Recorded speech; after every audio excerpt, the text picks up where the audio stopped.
Assalamualaikum warahmatullahi wabarakatuh. Perkenalkan, saya Resti Yusnir Maladewi, SEAK MACCCA, dosen program studi D3 Akuntansi Fakultas Ekonomi dan Bisnis Universitas Mataram.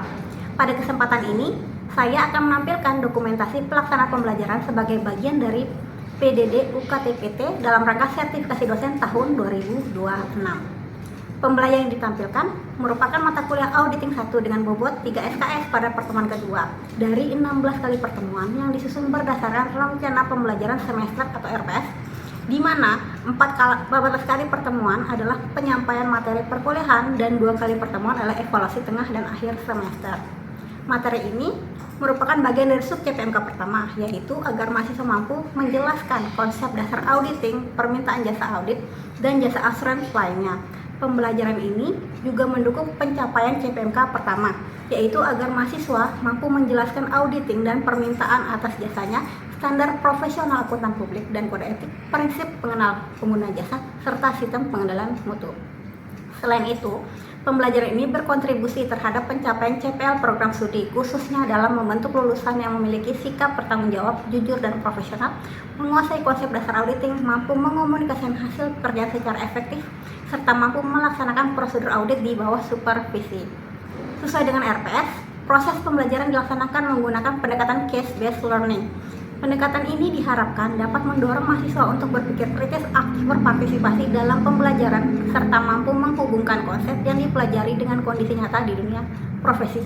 Semoga video pembelajaran ini dapat memberikan gambaran mengenai implementasi proses pembelajaran yang telah saya laksanakan sesuai dengan rencana pembelajaran semester. Assalamualaikum warahmatullahi wabarakatuh. Alhamdulillah kita bertemu lagi di pertemuan kedua kita. Sebelum kita mulai kuliah, kita doa dulu menurut agama masing-masing, berdoa mulai. Kita tes dulu ya. Silakan kalian buka akun. Ada udah? Bisa kita mulai? Saya mulai ya. Udah masuk dulu ya. Oke, kita mulai ya.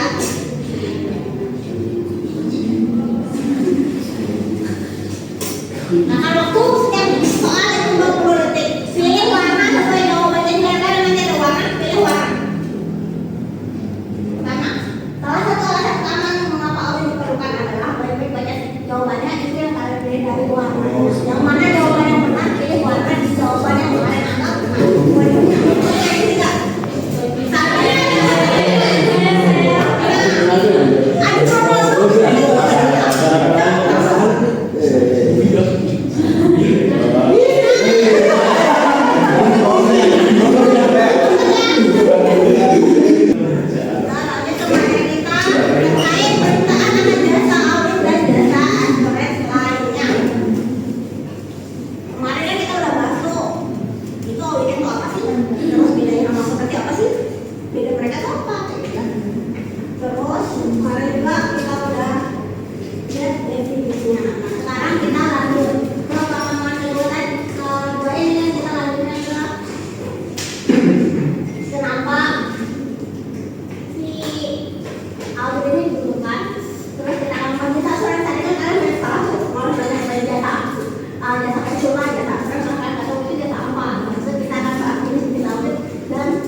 si klien karena membutuhkan modal. Kebanyakan yang selama saya ngaudit juga jadi tim audit di Mataram, itu kebanyakan juga klien terkadang nggak tahu kenapa sih kita harus diaudit. Nah, tapi ternyata dia kebanyakan alasan mereka, oh saya mau pinjam modal di bank, tapi bank minta ya silakan berikan laporan keuangan yang sudah diaudit seperti itu, sehingga ada datanglah dia kepada auditor, tolong dong audit laporan kami. Pasti auditor nanya tujuannya apa, karena nggak semua kita auditor juga nggak langsung terima aja bulog-bulog ngambil demi enggak ya, jadi ada ketentuan yang mana harus bisa diaudit mana enggak, kenapa kalian mau diaudit seperti itu. Nah, jadi tanya auditor klien bilang saya butuh modal ke bank, banknya minta laporan keuangan yang diaudit, sehingga pihak eksternal masuk ya, klien masuk, auditor masuk. Makanya ada klien atau komite. Nah, komite audit ini bisa, kalau komite audit itu seperti dewan komitenya minta klien ini, jadi nggak manajemen sendiri yang menunjuk, karena takutnya nanti jadi manajemennya tahu si auditor ini nanti nggak ada unsur ketidakindependenan di situ, jadi akhirnya ada dewan komite audit yang memilih auditor tolong dong audit perusahaan kami, perusahaan ini seperti itu, sehingga nanti karena sudah diaudit si laporan keuangan, sehingga memberikan keyakinan si pengguna eksternal, sehingga akhirnya pengguna eksternal bisa memutuskan saya mau kasih modal atau tidak. Oh ternyata laporan keuangan si klien ini benar-benar dia bagus, mungkin akan mendapatkan keuntungan yang lanjutannya mau saya kerja sama seperti itu. Itu salah satu hubungan mereka sekarang kita ke jasa asuransi. Tadi kan kalian salah tuh, jasa asuransi itu apa? Maksudnya mereka jasa konsultan tadi. Nah, kita tolong baca. Silakan baca. Jasa profesional independen yang bertujuan untuk meningkatkan mutu informasi bagi mengambil keputusan yang digunakan untuk memperoleh informasi yang andal dan relevan sebagai bahan untuk pengambilan keputusan. Ya, jasa asuransi itu berhubungan dengan jasa profesional independen. Kalau independen berarti dia tidak terikat apapun, sehingga nanti keputusan apapun yang dilakukan itu enggak semata-mata karena saya kenal dekat sama dia saya kasih dia nilai yang baik. Seperti itu ya. Jadi dia harus profesional independen, terus dia meningkatkan mutu informasi. Jadi mutu informasi seperti apa? Bisa diajarkan, oh ya saya percaya sama laporan ini karena sudah menggunakan jasa profesional independen, jadi yang diragu-ragukan akhirnya menjadi yakin, oh ya ini berarti sudah dikasih jasa profesional ya, berarti laporan ini udah oke, seperti itu ya. Sehingga dia bilang meningkatkan mutu informasi, sehingga akhirnya membuat si pengguna laporan tadi bisa menggunakan laporan tersebut sebagai keputusannya nanti apa, seperti itu. Sehingga itu dia relevan. Nah sekarang jadi itu apa yang sasaran sampai jasa akuntan publik untuk memberikan keyakinan bagi pengguna akan hasil evaluasi atas penggunaan informasi keuangan. Jadi cara keuangan, informasi keuangan dan keuangan itu seperti apa? Apa informasi keuangan jelas ya, kayak keuangan. Keuangan itu bisa misalkan tata kelola perusahaannya seperti itu, kalau itu jadinya jasa asuransi. Jadi inti darinya jasa asuransi adalah memberikan keyakinan dari suatu informasi yang telah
diminta prosedurnya seperti itu. Jadi dia merevisi. Tapi kedua hal ini yang nomor 1 sama 3 ini berhubungan dengan laporan keuangan historis. Apa laporan keuangan historis?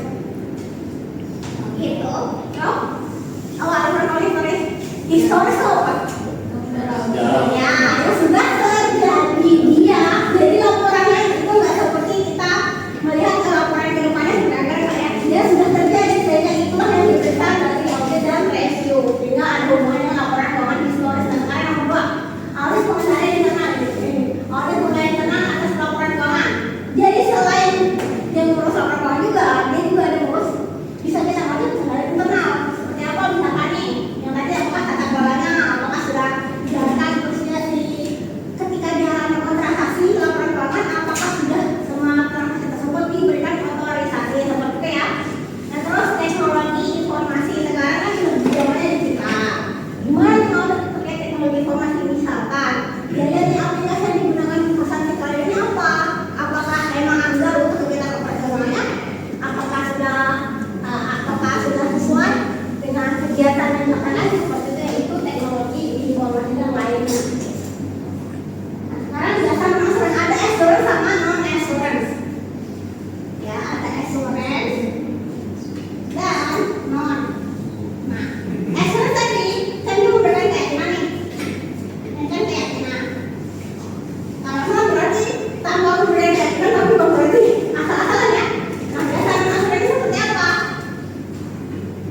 Jadi jasa akuntansi kan pembukuan kalian pelajari di pengenalan akuntansi sampai dengan AKL atau pengenalan lanjutan. Ini kan termasuk dari jasa akuntansi dan pembukuan itu jasa non assurance si auditor.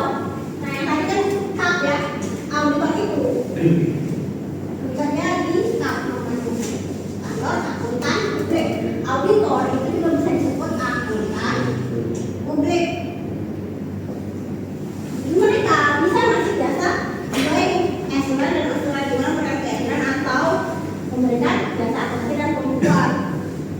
Lalu yang kedua ada jasa pajak, mereka juga bisa ngasih jasa pajak misalkan pembuatan SPT. Tolong kadang-kadang juga ada di perusahaan walaupun dia bekerja lama tapi dia misalnya nggak punya bidang akuntan ini ataupun dia punya bidang akuntan semasa saya bekerja di sebagai akuntan praktek sambil bekerja di audit, itu kadang-kadang ada klien yang bilang dia punya penyusun laporan keuangan cuma untuk pajak mereka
gitu ya.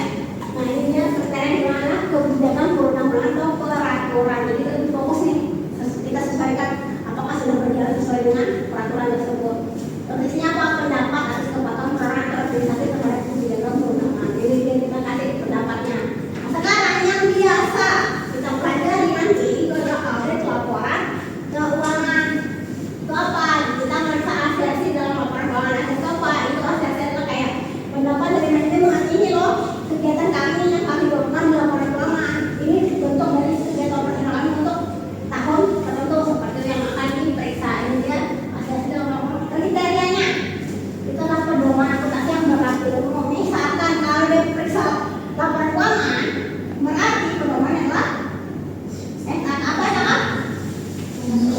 Standar akuntansi keuangan dan pedomannya. Nah itu. Sedangkan ketika si auditor melaksanakan tugas si auditor ini, dia berasal dari SAP Standard Audit Profit ya SAP. Nah ini dia. Sekarang kriterianya pedoman akuntansi yang berlaku umum. Nah sekarang kalau di sini ada 3. Ini secara umum nih kalau kita berpedoman pada Arens, terus Agus, lihat dari autornya ya.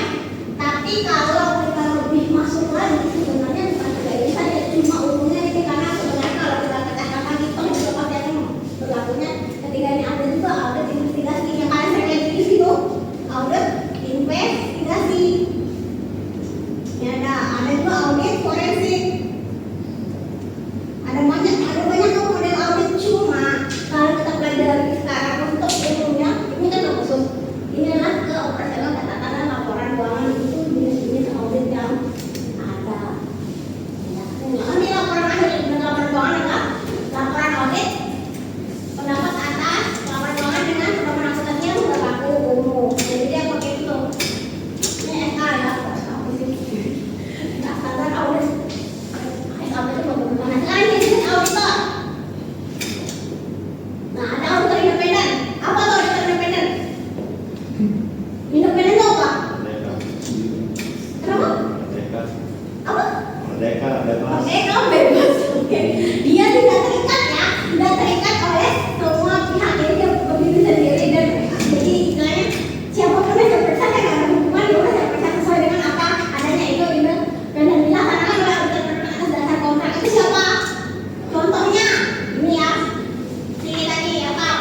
jenis-jenis auditor.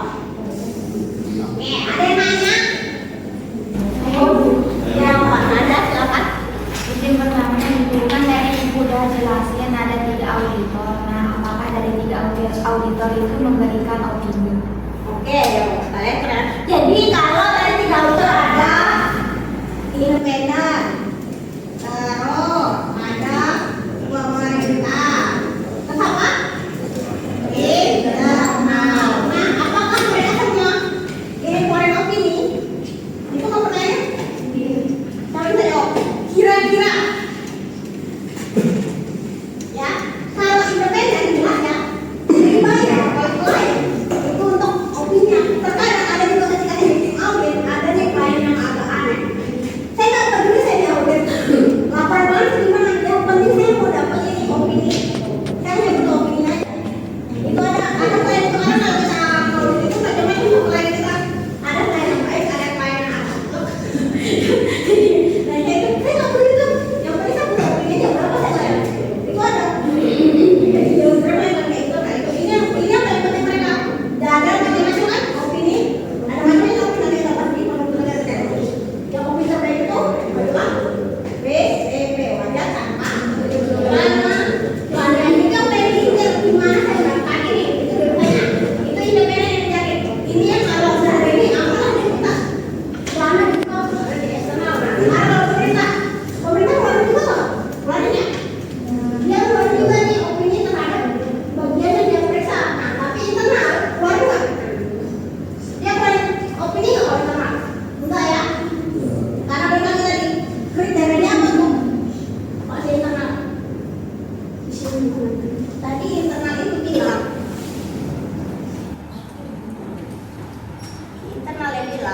dia mencakup audit kepatuhan dan audit operasional. Sehingga dia lebih memeriksa apakah si perusahaan kita ini udah menjalankan sesuai dengan kebijakan tupoksinya. Terus hasilnya seperti apa? Kalau hasilnya seperti apa itu nanti bisa ada tahu, oh kita harus perbaikan di bagian apa, di bagian kita, bagian divisi mana yang masih kurang untuk menjalankannya sehingga kurang target. Seperti itu dia auditor intern. Jadi dia nggak pakai foreign opini, toh juga foreign opini nggak dipercaya tetap sama eksternal, karena yang dipercaya itu yang independen ini. Namanya kalau misalkan dia bagian pemerintahan itu opini itu. Toh juga kadang ada perusahaan misalkan dinas kesehatan kan boleh diperiksa tuh sama auditor pemerintah BPK, misalnya BPK juga periksa nih. Tapi juga nanti BPK minta dewan komitenya si dinas kesehatan tadi untuk pakai KAP juga. Jadi ada 2 hal yang nanti diperiksa dari independen sama pemerintah. Itu ada kasusnya, ya. Itu contoh. Ada yang lagi? Aman? Yakin? Udah nih? Oke, sekarang kita udah selesai. Kan kalian mau belajar nih materi tadi. Kita tes lagi ya, kita main tes lagi ya kayak tadi. Siapkan HP kalian. Kita main tes lagi. Posternya. Pertanyaan pertama.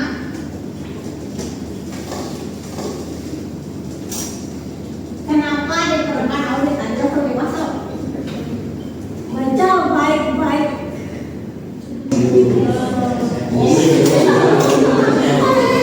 Oke, kemudian benar ya. Tunggu namanya kamu bukan kenapa dia percaya itu. Sekarang kita lanjut.